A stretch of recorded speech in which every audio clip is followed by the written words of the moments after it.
For nearly 2 centuries, pirates ruled the seas with impunity.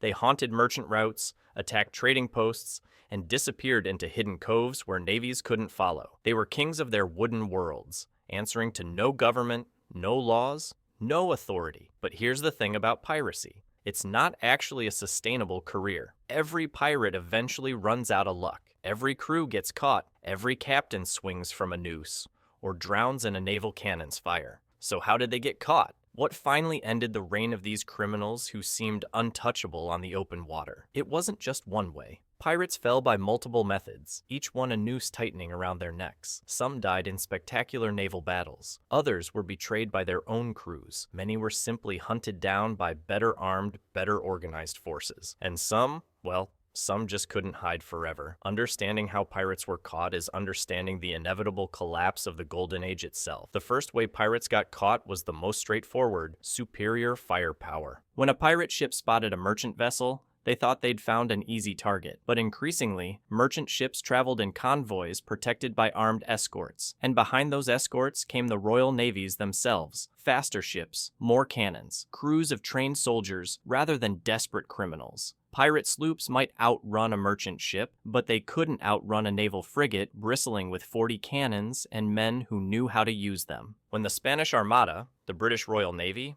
or the French Navy put bounties on pirate heads, they didn't send one ship. They sent squadrons. They sent fleets. A pirate captain commanding 200 men suddenly faced 500 trained sailors with better weapons, better discipline, government orders to kill on sight. The famous pirate Edward Teach, known as Blackbeard, learned this lesson the hard way. After years of terrorizing the Carolina coast, the governor finally sent Lieutenant Robert Maynard. Blackbeard's Queen Anne's Revenge couldn't compete against a proper naval force. Maynard's men shot him multiple times, slashed him with cutlasses, and Blackbeard fell dead on his own deck. Superior force wins eventually. A pirate ship could be fast and dangerous, sure, but it was still made of wood. A cannonball could shatter a mast. Naval discipline could overwhelm reckless criminals every time. The second method was merchant ship defense. Pirates thrived on vulnerability. A merchant ship with a skeleton crew, minimal guns, a captain who wanted profit, not combat. That was easy meat, but merchants learned fast. They installed more cannons, armed their crews with muskets and cutlasses, trained together for battle instead of cargo handling. When a pirate flag appeared on the horizon, a merchant captain could now stand and fight instead of handing over everything. Some merchant vessels became nearly as well armed as small warships, seasoned gunners, sharpshooters in the rigging, combat discipline that made them deadly. Pirate crews expecting easy plunder found themselves facing determined resistance instead. Many pirates died in these engagements, bleeding out on merchant decks while rying to board a vessel that simply refused to surrender. The cost of piracy suddenly skyrocketed. Every raid meant casualties. Every attack risked losing crew members. And without fresh recruits constantly signing on, pirate crews couldn't maintain numbers.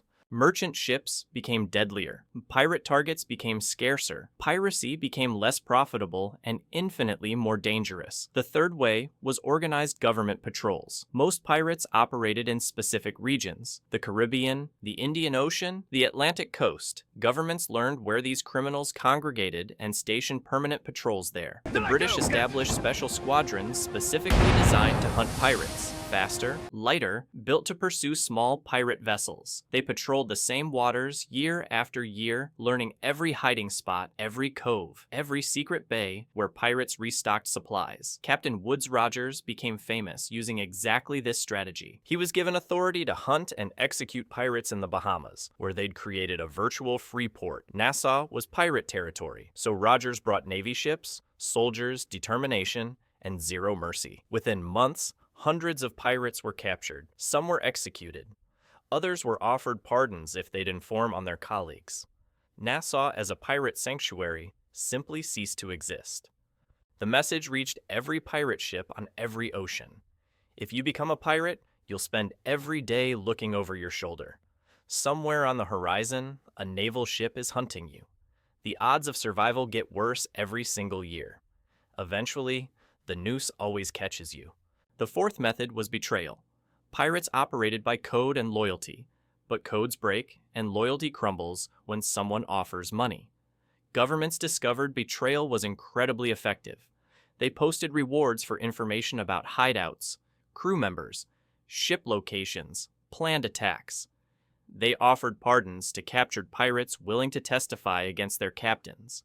Pirates started turning on each other. A crew member nursing a grudge might tip off a naval captain about where the ship would be in 3 days. A quartermaster tired of sharing profits might reveal a hidden base location. Anne Bonny and Mary Read, the famous female pirates, were captured because crew members betrayed them. Some pirates fled to plantations and colonial towns, tried to blend in as ordinary people. But in Foe, Romance recognized them and sold them to authorities for reward money. The psychological burden destroyed crews, never knowing who might betray you for coin. Trust eroded. Paranoia set in. A captain couldn't trust his first mate. His crew couldn't trust anyone. In those conditions, piracy falls apart from within. You can't raid merchant ships if you're constantly worried about a knife in your back from your own crew. The fifth method was starvation. Some pirates weren't caught through combat, but through slow attrition. Naval patrols became so effective that pirate ships couldn't dock anywhere safely. Supply lines were cut. Fresh water disappeared. Food ran out. Ammunition dwindled. Some crews were chased into remote locations and simply marooned there. Abandoned islands. No ships. No escape. Pirates faced a choice: surrender or starve. Some drank themselves to death. Others tried escaping in small boats and drowned. Calico Jack Rackham was captured this way. He fled to Jamaica, tried hiding among ordinary people, but lack of supplies and constant pursuit meant he couldn't hide forever. Eventually arrested, tried, executed. Starvation broke pirates in ways combat never could. A man fights to death with honor, but watching your crew weaken from hunger, watching men die from scurvy and disease, finding not a single port willing to trade because every government blacklisted you, that's slower, uglier, darker. Many famous pirates never died in battle. They died of disease, malnutrition, desperation in isolated places where nobody would help them. Nobody dared help them. The sixth method was legal execution. If a pirate survived capture, he still faced trial. And pirate trials were spectacles, public events, designed to demonstrate government authority and terrify other criminals. The trials were rigged. Evidence was thin. Legal defenses were impossible. A pirate on trial had almost no chance. The courts wanted confessions, wanted drama, wanted executions that would horrify potential recruits. Many famous pirates faced their final moments in courtrooms, convicted quickly. Sentenced to hanging, drawn and quartering, burning at the stake. Their bodies were left hanging in iron cages as warnings. Dead pirates in metal cages were more effective propaganda than any speech.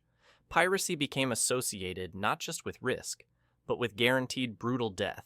No escape, no mercy, no second chances. Even pirates who survived everything, survived navies, survived starvation, survived betrayal, still faced the rope. Some tried fleeing after capture. Others made final speeches begging mercy. None of it mattered.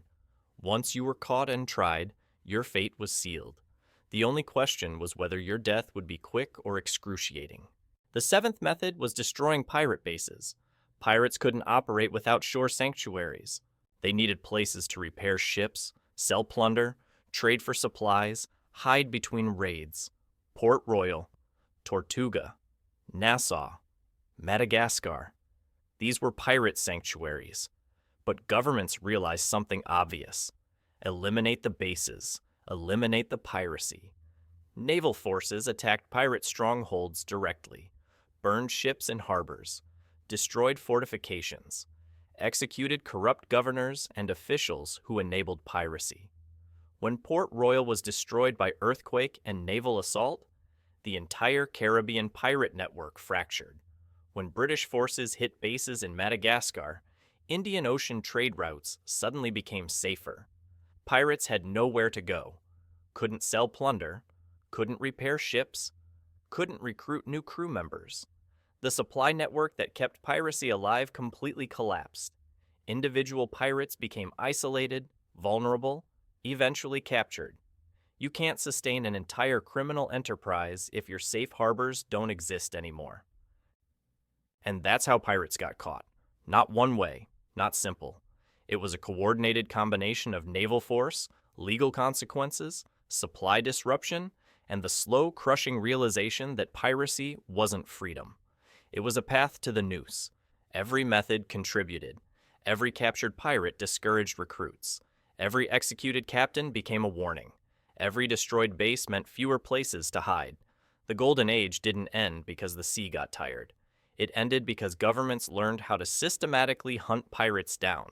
It was methodical, it was inevitable, it was total. The Age of Sail eventually ended, but before it did, piracy had been comprehensively suppressed. If you made it this far, leave a like, hit subscribe, and tell me in the comments which capture method you think was the most effective. Thanks for watching.